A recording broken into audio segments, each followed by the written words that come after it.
For all verified facts, subscribe to our YouTube channel and click the bell icon to get the latest updates. Hello and welcome to From the Front Lines. US President Donald Trump, in a final election debate with former Vice President Joe Biden, called India's air quality filthy, or rather he said India's air is filthy. He was actually asked how he would combat climate change and also keep up job growth. And he said that the United States, has the lowest in carbon emissions, or the lowest number in carbon emissions. And he was speaking in the context of really walking out of the Paris Climate Accord. And he said, look at China, how filthy it is. Look at Russia, look at India. The air is filthy. Now, India, particularly northern India, faces the full brunt of poor air quality, particularly as the winter months set in, which is right now. The reasons include farmers burning up crop stubble in many states, pollution from vehicles and diesel generator sets, construction dust, all of which is made worse by low wind speeds. And there are, of course, other reasons as well. So the larger question first is, to Trump's point, is India's air quality really filthy, or is India's air really filthy? And to answer that question, I'm now joined by Anumita Roy Chowdhury, Executive Director, Research and Advocacy at the Center for Science and Environment. Anumita, thank you very much for joining us. So answer this question first before we dive in further. Is India's air filthy? So, Govind, let me first put on record the fact what Trump has said. Now, when Trump is saying India's air filthy, but in the same breath, he is also on a denial on climate. That is certainly not acceptable. So that's not science, that's politics. So we don't even want to get there. But we are fighting our own local battle on pollution. And that's something that we have to understand. And we need to do everything to clean up the air of India. So let's understand that, and this is really turning out to be a very big battle, and particularly keeping in mind the new State of Global Air report that we got yesterday. And you may have seen the numbers, they are shocking. What it's showing is that since 2010, particulate matter related deaths have gone up by 61% in India.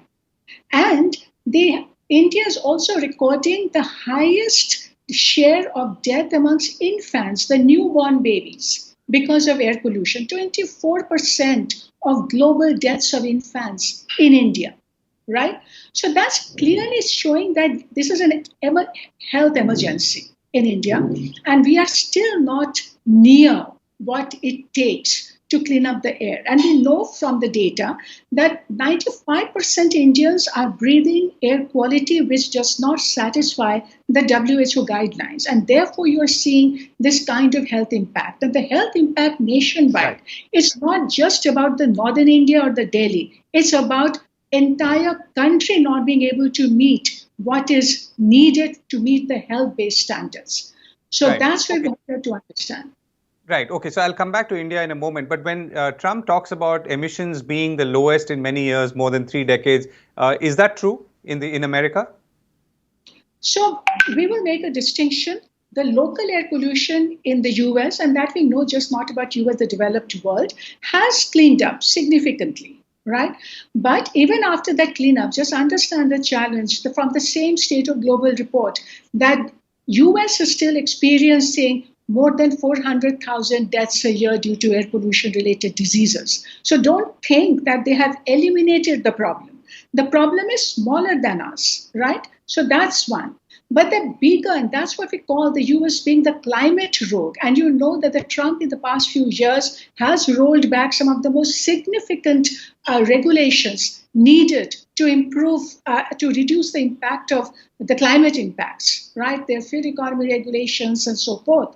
So clearly that track record is something that we are worried about. And, getting out of the Paris Accord and not having a global commitment and not believing in the multilateralism of global solution and mitigation, that isolationism when we have to fight this scourge at a global scale, that certainly is not acceptable. We want much higher level of ambition from the US today. And that's why the US elections have become so critical, just not for the US. So, Anumita, can I, step back for a moment a little bit? So, assuming, let's say, Trump is right, and India, as you said, is lagging.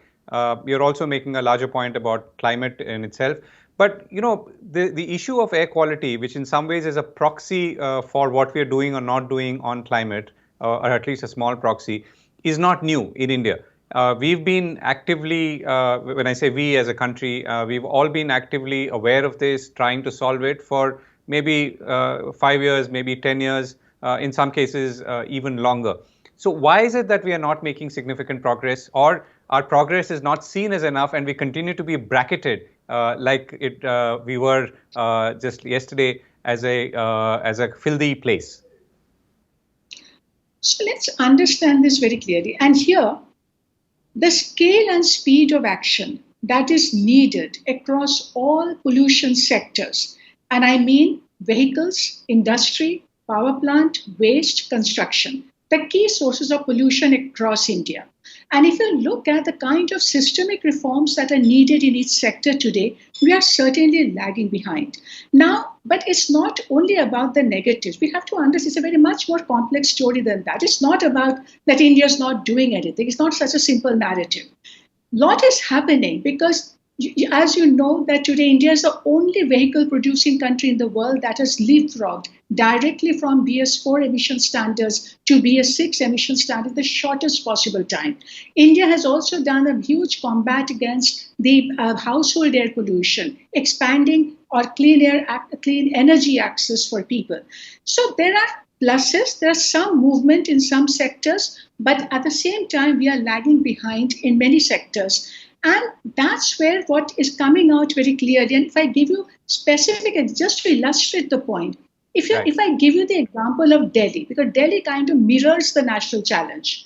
Now look at Delhi, for instance. Delhi is the only city in this country which has done quite a good job. It is to shut down all coal power plants, banned old vehicles, entire public transport on natural gas. Natural gas use has expanded in the industry sector. There is restriction on truck entry. Only city to have notified clean fuel policy, does not allow dirty fuels like coal, petcoke, furnace oil, right? Now, with that change, Delhi has been able to bend the pollution curve over a period of time on year basis. It's not going up. But even after that decline, we still have to reduce pollution by 60% to be able to meet the clean air standard. Now imagine that if after moving your entire public transport to natural gas, shutting power plants, they're not small measures. Now even after doing all of that, if we still have to reduce pollution by yet another 60%, just imagine the scale and the speed of action that is needed in all sectors. And that's why the lockdown experience of Blue Sky is so illustrative and tells us what is needed. Because the lockdown showed us that it's only when you have cleaned up across all regions, when you have minimized the regional influence on local pollution and killed local pollution, only then you see blue sky. And therefore, today in Delhi, what we find that despite these different changes, there are still some big gaps. Like Delhi, like other cities, is still struggling to fix its transportation strategy. As a result, the personal vehicles numbers are exploding, and we don't have any solution for that.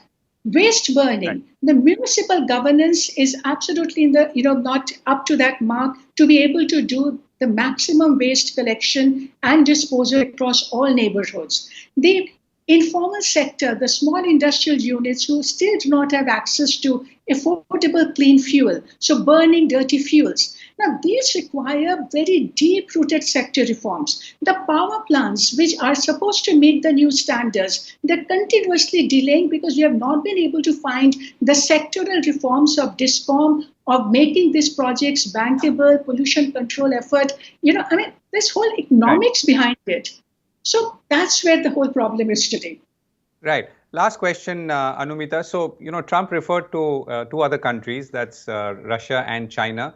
And this is not the first time he referred to all three countries in a slightly maybe more charitable context in the previous debate as well. Are we doing better than these two countries, China and Russia, for example? See, on Russia, we do not have very clear information.